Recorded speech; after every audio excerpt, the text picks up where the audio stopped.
in 3, 2, 1, go. All right, guys, sorry for that little bit of an audio mishap. We are back. As I was saying previously, the pool by Morrow, like pool before hatch, is pretty much standard for him against the Protoss matchup. He's rather stubborn about going pool first in almost any situation, even on a map like Tal'Darim Altar. So you can see that LoveTT was scouting around, possibly thinking of cannoning, but he did see the pool first build with the delayed hatchery, so he did not go for that, instead setting up a little bit of a wall up at his natural base. And Morrow actually snuck a really quick third hatchery down here at the 6 o'clock, not the usual location for the third base, but if you look at the map, this is the latter version of Tal'Darim Altar. So that's going to tell us why he's actually not capable of dropping his hatchery at his third yet, until he gets some Zerglings out and does clear those rocks. Yeah, again, the latter version of Tal'Darim Altar does have those destructible rocks on that third base. It's a pretty important feature to note, as it really changes the psychology behind taking a quick third base. Naturally, in this scenario right now, you would expect Morrow to want to be able to take that quick third base, but he just doesn't have the offensive capabilities to take on a neutral building like a destructible rock, because of course they do have 3 armor, and all he's really got right now are Zerglings, and that's going to take them a combined 1,000 hits to burn down. So instead, he is just going to go down here over by the 6 o'clock expansion and get that hatchery up and running.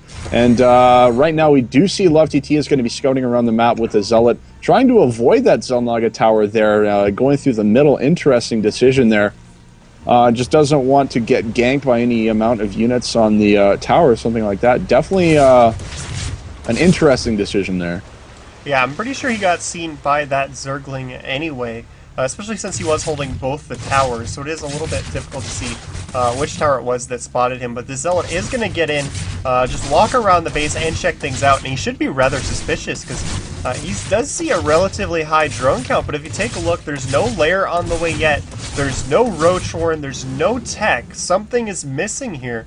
So if LoveTT was really paying attention, he might start looking around the map and find this third base that's hidden down here at the 6 o'clock. Because given what he's seen on his scouting information, there's a piece of the puzzle that's just gone right now. And, you know, of course he hasn't scouted down here at the 6 o'clock position yet, but that should be a pretty big hint that he should. And actually, he's going up to 6 gateways at the moment, so he's going to instead just apply a lot of pressure, maybe guessing that there's a third base, but seeing absolutely no tech, he does see a weakness, because there's a lot of drones, no tech. I'm just going to slam a lot of gateway units out and try and kill you, okay?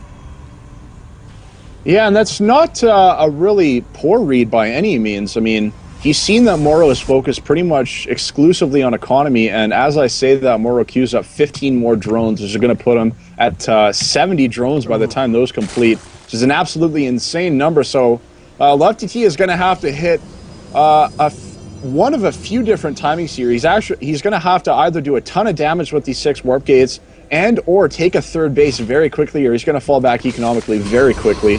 We also see him right now throwing down a Twilight Council. That's going to enable him to get level 2 armor as well as weapons, and as well as some of those crucial Protoss upgrades, the Charge and the Blanket. Right now he is going to be making his way across the map.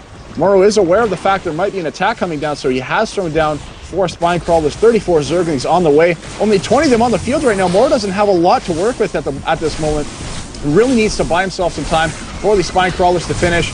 And here come the Zealots. They're going to get right in here now. Some of the Spine Crawlers are now just going to finish up, but they're already almost dead. Morrow's in a lot of trouble right now. Yeah, look at this. I mean, LoveTT seeing that there was no tech on that Morrow's base with that scouting Zealot was so important, because he's working in so many Zealots right now. He knows there's no roaches on the way for Morrow. It's going to be pure Zergling.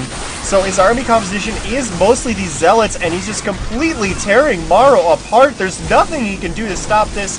He didn't get those Spine Crawlers up soon enough. There's the GG. LoveTT with that scouting Zealot really able to take the game extremely easily there. Morrow not having any units out early to maybe try and prevent that scouting kind of punished him there, because he just couldn't do anything about that attack with the 6 gateways. Yeah, right around that time, that 6 gateway attack was really starting to come online. Morrow spent 15 larvae on 15 drones, and that could have been a number of different units at that point. That really just didn't work out for him at all. But, of course, it is a bit of a risk there because if he was able to hold off that attack, he would have a huge economic lead and really be able to step his macro up and put a lot of pressure onto Love TT. So he kind of rolled the dice there, and it just didn't work out into his favor. So we're going to see Love TT go up one game in this series. And the next map is going to be... click, click, click. Xelnaga Cavern.